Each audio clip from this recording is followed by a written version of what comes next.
I've been thinking about the type of content I want to make for future videos, and one thing I want to do is I want to tell stories, but I want to do that through an avatar, which is how I got the idea of making a self-MOC. That would allow me to practice stop-motion animation too, but being away from home, away from most of my Bionicle stuff, I had to work with the limited number of pieces that I do have with me to build this MOC, and so these are all the pieces I ended up using for the final product.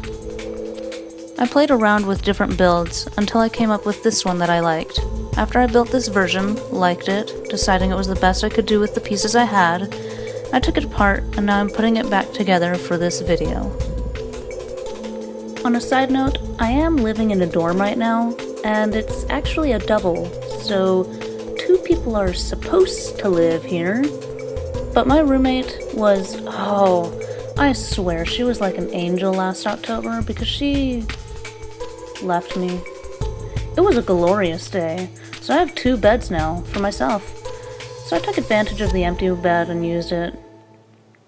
That's what I'm filming on, in case you couldn't tell by all the wrinkles.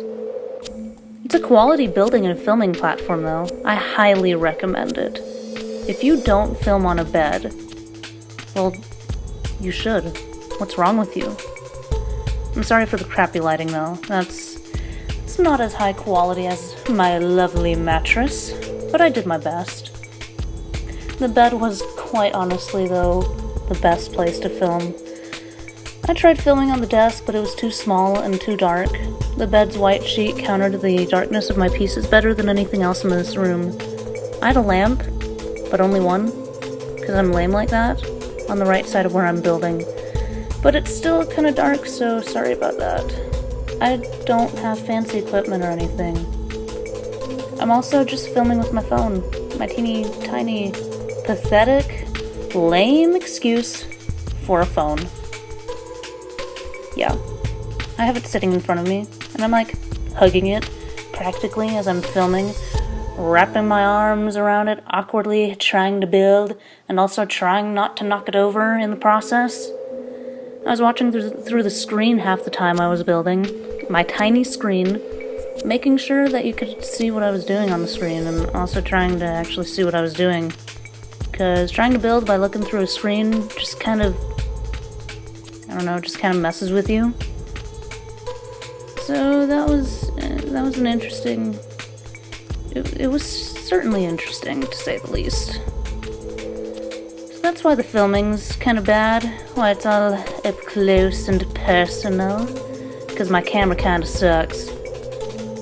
Okay, it doesn't really suck. It's a decent camera on my phone. But my phone sucks, okay? Don't get me started on that though. So yeah. Being limited on the pieces I was using, I had to resort to using Viscerac feet for the armor. And that's pretty much the only thing I used for this MOC, for the armor on both the legs and the arms. This piece ended up flopping around a little more than it had when I'd previously built it. So at first I thought I'd connected it wrong, but I figured, no, I built it right. It turned out to be that blue connecting piece. It was a little funky.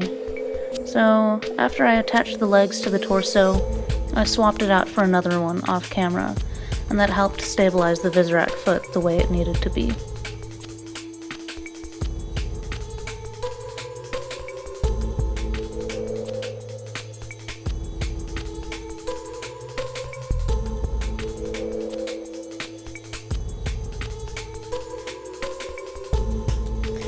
Now I'm moving on to the arms. I had to be creative again in how I did the upper arms as I had with the legs, since I didn't have actual upper limb pieces. And so I created this little contraption, and in doing so, I had to figure out how to put the armor on, and also how to use the armor to cover that gap. With previous versions of this MOC, the armor ended up being really bulky, and I didn't like that. So on this final version, I attached the blue fin-like, feather-like piece to the back of the upper arm, and then to the front, I add none other than a Viscerac foot, because why not? After finishing off the arms, which is very straightforward, I added a little more. This self-mock, for those familiar with Bionicle, is a Toa, so naturally I had to give her weapons, again with the limited pieces I had. However, when I use this mock in videos to act as my avatar, it's not going to have any weapons on it, because that's just going to restrict the movement I can make with it. But just for the sake of it being a Toa, I gave it weapons.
I had an extra Rotuka spinner and Rotuka spinner launcher, so I wanted to implement that into my design. I wanted to make it cool. Despite my limit on pieces, I didn't want my MOC to just be holding the launcher in her hand, because that's lame. And it would just look dumb.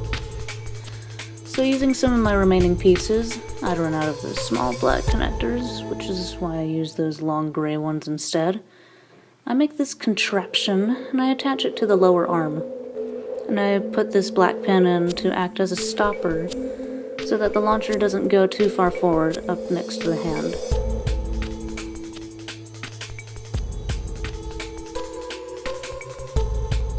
And so that is what that arm looks like, with the weapon ready to fire. And last but not least, the MOC has to have a head, obviously, and the head is pretty straightforward. Again, being a Toa, it needs a mask as well. And this mask is the Great Kanohi Huna, Mask of Concealment.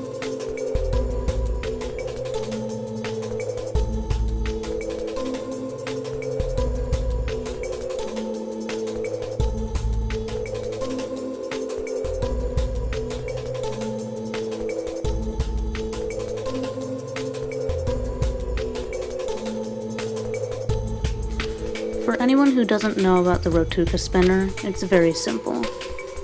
You just put that cord in.